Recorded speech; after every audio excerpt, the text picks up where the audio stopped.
사도 바울이 고린도 교회에 편지를 쓰면서 고린도 교회에 대해서 언급한 걸 보면 고린도 교인들은 철학을 많이 알고 또 토론에 아주 능한 사람들이었던 모양입니다. 게다가 성령의 은사도 고린도 교회는 얼마나 강하고 풍성했는지 모릅니다. 그런데 이 고린도 교회의 문제는 파가 나뉘어서 교인들끼리 그렇게 싸운다는 것이었습니다.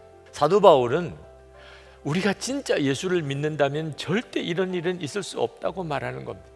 우리가 정말 십자가의 복음을 안다면 어떻게 같은 믿음의 형제들끼리 싸울 수 있느냐는. 그래서 다시 십자가의 복음으로 돌아가라. 그래서 오늘 우리가 읽은 본문 말씀에 십자가의 도는 하나님의 능력이라고 말씀하신 겁니다. 여러분, 예수님께서 십자가에 못 박히실 때 일어난 세 가지 기적을 분명히 아셔야 합니다. 첫 번째 기적은 우리 죄를 예수님이 다 담당하신 겁니다. 죄는 내가 지었는데 예수님이 다 짊어지신 겁니다.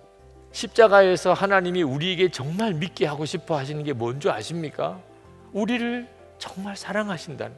여러분이 어떤 죄를 지었든지, 여러분이 얼마나 방탕하게 살았든지 하나님은 여러분을 사랑하십니다. 왜? 여러분의 죄를 예수님이 다 짊어지셨습니다. 그게 십자가 능력이고 십자가의 영광입니다. 두 번째, 십자가에서 나타난 두 번째 기적은 예수님께서 우리를 대신해서 죽으셨다는 것입니다. 그런데 예수님이 나를 대신해서 죽으셨다는 말은 좀 더 정확하게 표현하면 내가 예수님을 죽였다는 것입니다. 구약시대에 하나님 앞에 속죄 제물을 바칠 때 죄인이 양떼들이 있는 데 가서 양 한 마리를 택합니다. 그 양은 그 택한 사람이 죽이는 거예요. 그래서 속죄 제사가 되는 겁니다. 예수님이 누구십니까?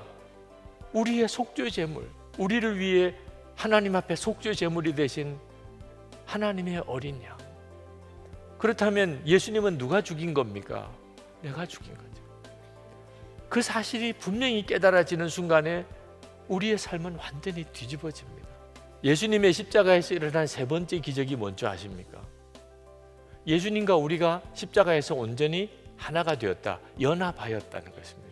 우리가 속죄함을 받았다고 새 삶을 살 그런 능력이 있습니까?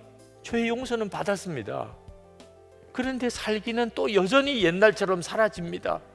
육신과 죄의 종노릇하고 삽니다.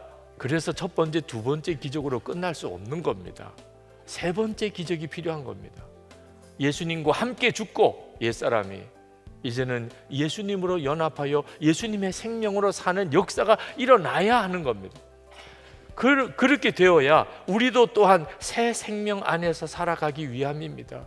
새 생명으로 사는 역사가 일어나는 거죠. 그러므로 예수님의 십자가, 주님만 달려 죽은 십자가 아닙니다. 나도 죽은 십자가입니다. 여러분, 이번 한 주간, 고난 주간 여러분 자신이 달려 죽은 십자가인 것입니다. 그리고 예수 그리스도와 함께 정말 죽고 예수로 사는 놀라운 은혜의 눈이 열리시게 되기를 축복합니다. 그래야 부활주일이 오는 겁니다. 내가 예수님과 함께 십자가에 죽었기 때문에 주님과 부활의 주님과 함께 사는 그 부활절이 나에게 감격이 되는 것입니다.